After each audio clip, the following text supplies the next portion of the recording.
fasten seatbelts.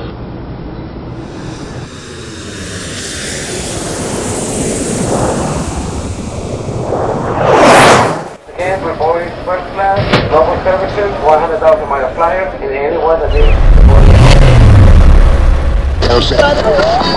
And in other news, Ministry of Home Affairs has published a report where it noticed visas granted to Americans to work in India almost doubled from 23,000 in 2009 to 48,000 in 2010. It also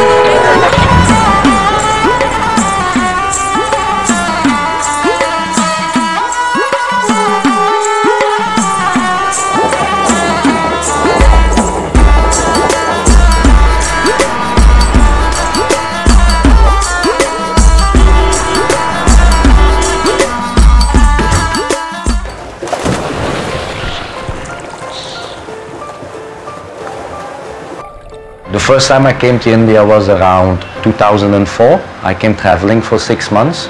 India is a beautiful place to dive. It's got a lot of potential for scuba diving.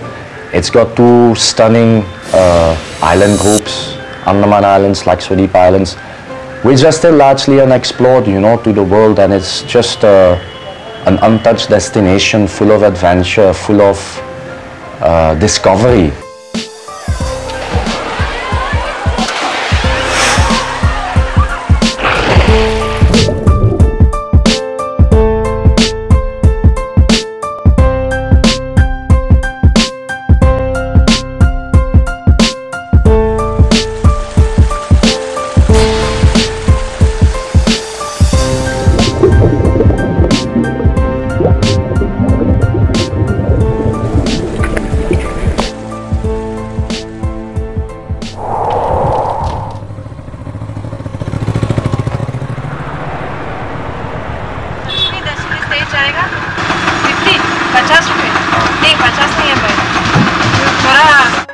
I had come to India in August of 2010.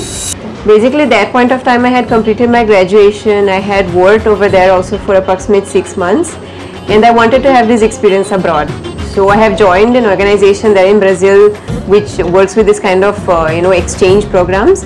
And then I had this opportunity to move to India. Please place your finger. You are authorized.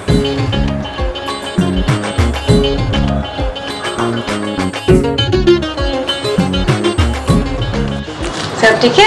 कैसे हो? सब ठीक है. Basically, what I do nowadays, it's everything into HR, like very generalist profile. So I interview people, I screen CVs, I do all the recruitment process.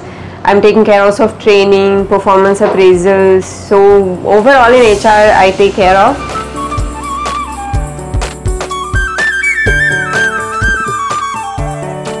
My colleagues, they had to help me a lot in the beginning, and so everything was like learning from scratch.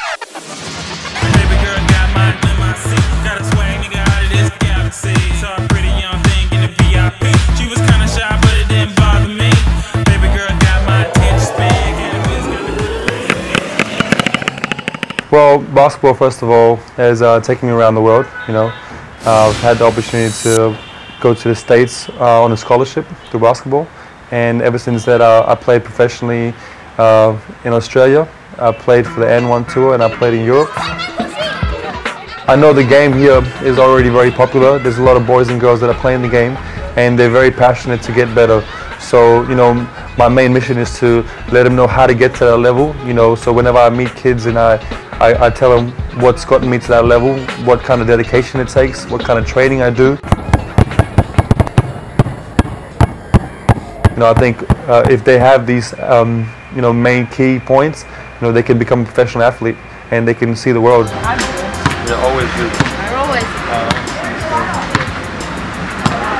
Well, hopefully I know what's going on. These last 2 years, I spent, a tremendous amount of time here in Bombay and Delhi. And like last season, I was with the Indian national team. So, I spent the whole year training with them, playing. And this year I've had more chance to actually get into the coaching side of it and develop the game more so that way. Look, so if I have it here, the guy has to go across the body,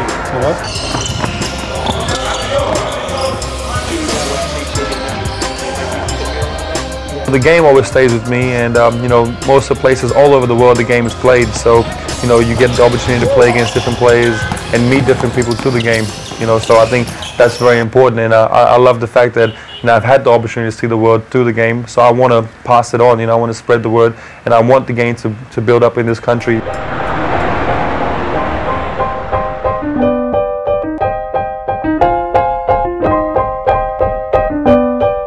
The school has been launched by an Indian education trust called Kasagao Education Society, and as part of their venture they knew they wanted to hire a partner because it was an international school, and they wanted to bring in teaching methodologies that were a reflection of an international program.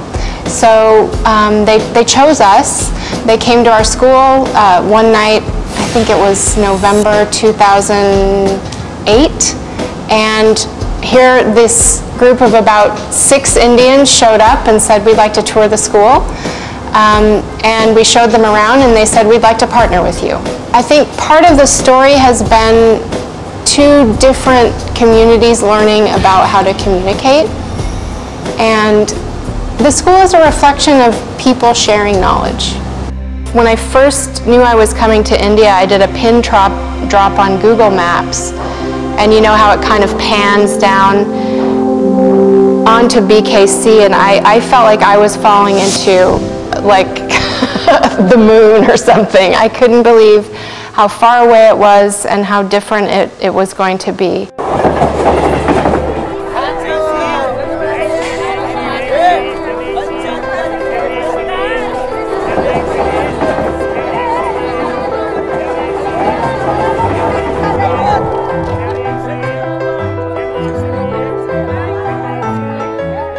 You know, the entire thing started 4 years ago when I overheard a conversation in a restaurant back in Australia. And it gave me that idea, you know, what if you're a celebrity? What if you're a high net worth individual or, you know, a very successful business person and you want to do something to give back, but you don't want to just give money to someone else's NGO. You want to create something for yourself with your own name and mark on it. And who is there to help you in doing that? Well, I rang my mum from Cochin in Kerala. I said, guess what, Mum, you know, I've decided I'm going to start my own business. She suddenly said, it'll be so wonderful to have you here in Sydney. And I just suddenly went, oh my God, I left out the vital piece of information to tell her that I was starting the business in Mumbai. And I said, oh no, Mum, I'm moving to India, I'm starting the business in India. And there was deathly silence on the end of the phone. People are helpful, and it's easy to connect with people. Prashar he's a real estate broker, you know, and I was here in Mumbai on my own. I didn't know a soul, you know, looking for somewhere to live. So he was like a godsend, you know, and we became very good friends, you know. It was really someone for me that I could trust in Mumbai, who could point me in the right direction, and him and his family they became my Indian family, you know. I have seen different parts of the country and it's so diverse, so varied. Everyone has their own lingo, their own culture, you know, but still there's this one common bond, which is that religious belief, whatever it is, and on top of that, the family structure, you know.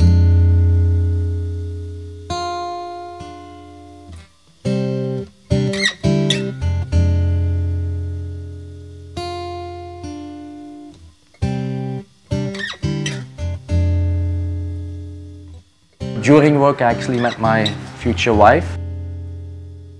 Sunset Goa type wedding back in Bombay.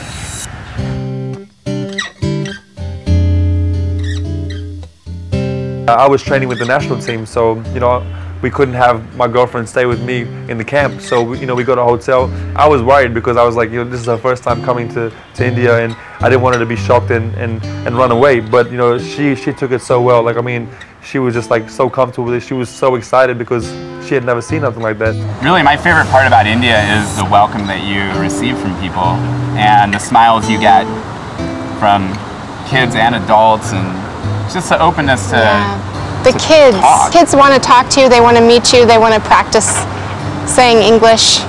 So it's pretty exciting to, you almost feel like a celebrity. You know, we've been very fortunate to work with people like, you know, the great Steve Waugh. Brett Lee is one of our key clients, and obviously the Australian connection there is a big help. Apart from my job and apart from my relationship, I met with Manisha, I met with Jayant, so you know that was really great, and since then, you know, they have been extremely supportive to me. They met with my parents also, so you know, they are, for me, they are part of my family, my Indian family now. Her parents had come to meet us all, so it was very different. It's very different for everyone to meet her and to meet her family and to interact with her. And I think Annalise must have learned a lot about our culture, I think, mostly, and to know Indian people. I think Annalise is like a karmic connection, I say. I learned a lot about this Indian attitude, you know, of seeing life, the way that they see life, the way that they understand things. And you know, I've joined yoga also. I learned how to dance Bollywood. I like to experiment and learn as much as I can. I think the language, while it can be a barrier in getting your everyday things done, a lot of people speak English, thankfully, because I'm still learning Hindi.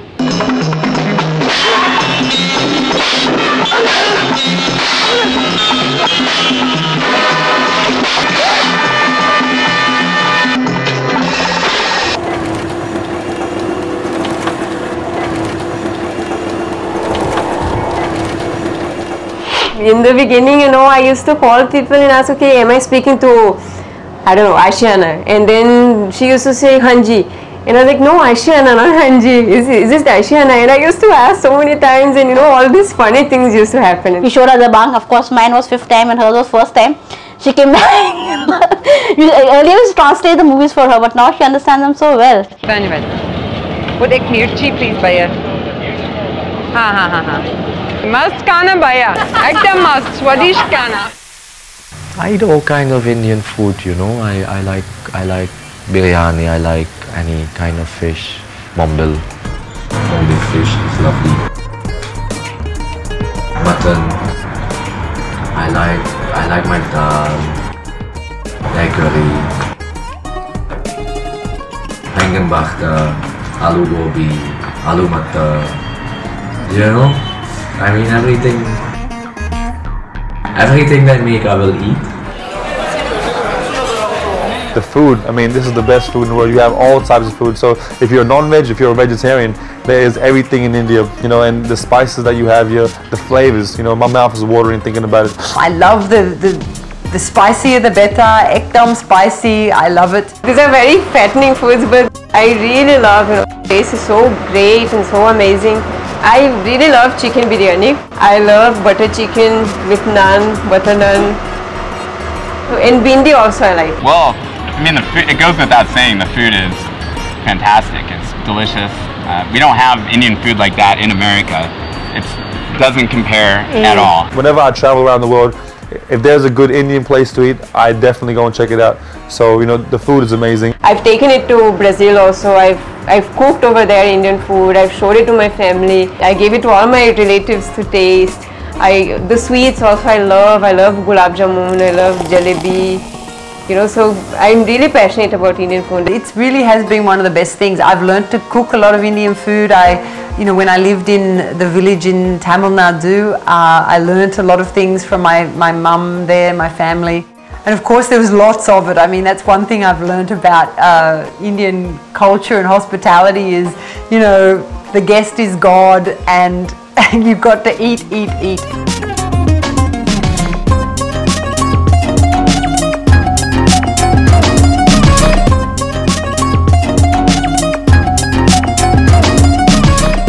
I've traveled a few times with my family to the north, to Rishikesh. It's not always the real India, you know. If you really want to go out and discover, you should just take a backpack, get on a local bus, get on a local train and travel and go to places where there's no one else. And that's what I've done for 6 months when I was actually traveling. I have visited quite a lot of places. Whether 6-7 years ago I traveled from Rajasthan to UP to Varanasi, to Bodh Gaya, to Kolkata, the whole Orissa coast, Puri. I been to Hampi, which is in itself fascinated. I went into the Orissa jungle close to Atmalik and lived there for 1 month, you know. I went there deep into the jungle and looked for elephants and bears, you know. I've been to Tamil Nadu and visited a lot of the temple towns. I've done the backwaters in Kerala.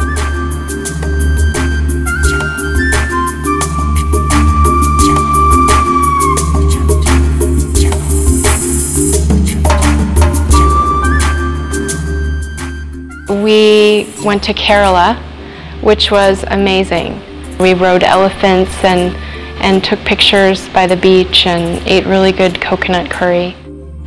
It was really magical. I've been on a few occasions with my family to Goa, which is again a complete different experience. The first place I had been was Aurangabad, I guess, for that Ajanta and Ellora caves.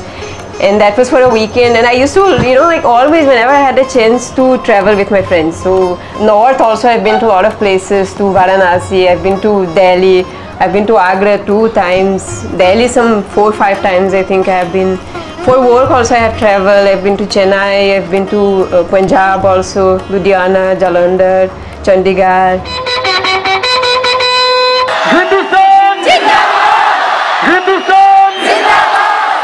Wagah border, she cried. I mean, like, imagine a foreigner crying at Wagah border. So, like, you know, I really connect with her very well on that issue. Every region within India has its unique facets of life, and it's just by trying to go away from your comfort factor and the main tourist infrastructure that could be available and just go out there and sometimes also go to the villages that you get a much deeper and more intense experience that you will ever get when traveling in group or traveling by car or traveling in a very comfort zone, you know.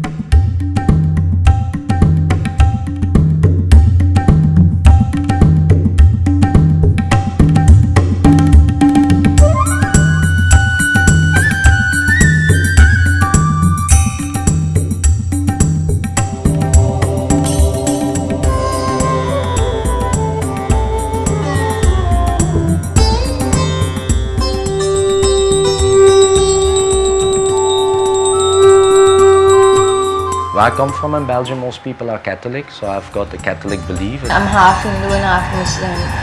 So from the beginning, we've all been a part of like everything that's, whether it's Diwali, whether it's Eid, whether it's something Belgian, whether it's Christmas.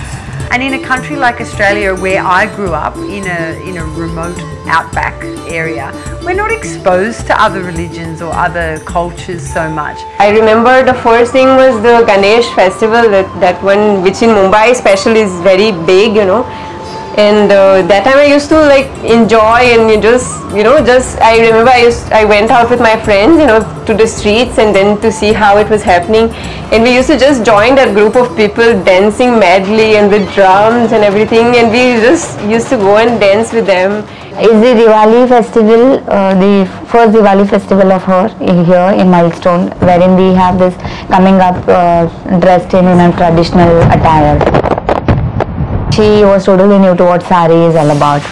So what we did is I got a sari from my home for her, and we went shopping for a blouse, and then we made her drape sari in the office, and it was a total surprise for everybody. And the first time I arrived it was actually Holi was that day.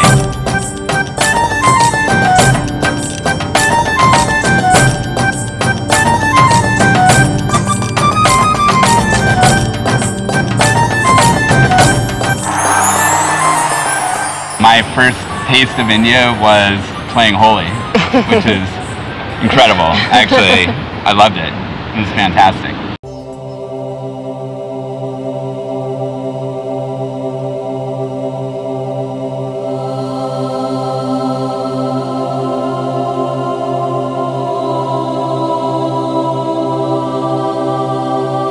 That's just something that my sister got, these like an angel of protection from Thailand. Yeah. So it kind of protects the temple, my little temple.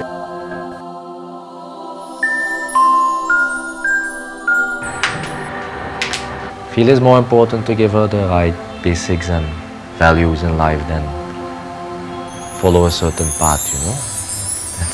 That's our philosophy. I think once you come to India as a foreigner, you become part of the family, and that's the feeling you get. And perfect strangers will welcome you and invite you to dinner, or they include you into their world and celebrations.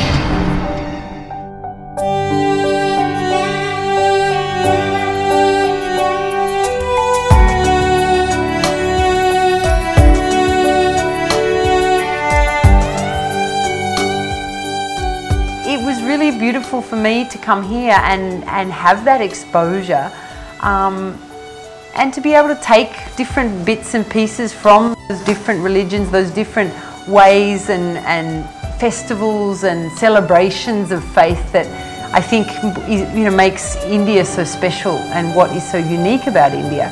Every pocket of this country offers a different story, a different insight, a different way of life, and yeah, that's fantastic to explore. Although I do find that the longer I'm here, I see everything differently now. Like, this is my home, nothing is new anymore.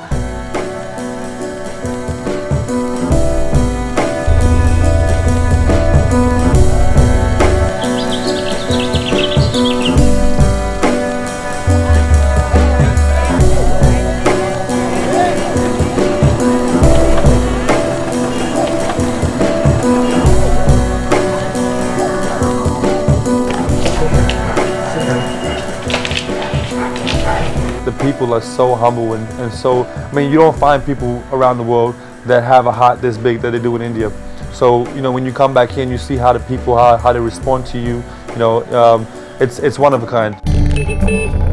And here, my life is full of richness and excitement and adventure every single day, It's always something different, new, something exciting, some contrast, some color, characters. Well, I think I came as one person and I'll leave as a new person. My family, first of all, is my life. They always will be my life, and they're the reason I am the person I am. So my father's actually originally from Bombay, from Bandra area. My mother's in Sydney. She comes here quite often. The problem is that I'm on the road a lot. I travel, so I have to speak to her through Skype and other ways, but I keep in touch with them on a daily basis, and they're very supportive of everything I do. They miss me a lot, and I miss them a lot. I think, of course, I miss my family. I miss them a lot. I come from a very close family, but our lifestyle back in Australia is very different. Before I moved to Mumbai, I lived in a town of 4,000 people, and we knew everyone. And this is my little town of 4,000 people in this street, in this society, in this community, and I love making friends with everyone and having that familiarity.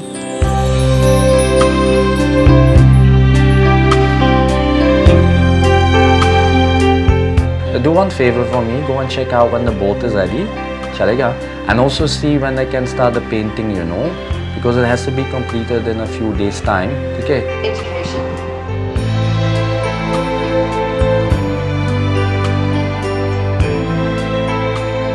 India used to have the rule where they never let you have a dual citizenship, and now since I've got my dual citizenship, I'm not leaving. I'm back home. I have my family here. Obviously I love seeing the world, and I'm going to continue to travel, but this has always been home to me. So it's so great to be able to come in here without any problems. A lot of Indians, they want to go abroad. They don't so much want to travel within their country. They do, of course. I'm not saying they don't, but there's much to see in India. In India, it's every day's excitement, from the way people drive to the way people speak, everything. It's a one-of-a-kind place. It's amazing, and I think people should come out to India and experience it for themselves, because when you do walk away from here, you appreciate what you might have, because people here, some people have nothing and they still smile, they still find a way to enjoy life, and they live life to their fullest. So, you know, it's definitely a unique place. You know, there's no other place like this in the world. I think I believe that people make choices that lead them to a different path in life, and my choice has been to come to India, and I'm really glad that I did. My parents, they had been here in this year only, so they knew the place where I stay. They came to my office, they traveled with me. So, you know, a lot of things that they became much more used to, and they understood, you know, what is all about. Now they are much more confident about me staying here. She's not a Brazilian, she's an Indian. She had to come here, and there's no way she's going back. How can I go back to Australia after this, you know? How can I go back to that life and that, you know, that way of life after all this colour and chaos and craziness? You know, it's addictive. And you know, I could never go back and live that old life, even though I loved my old life back in Australia. But this is it, you know, and so yeah, I see myself growing very old here.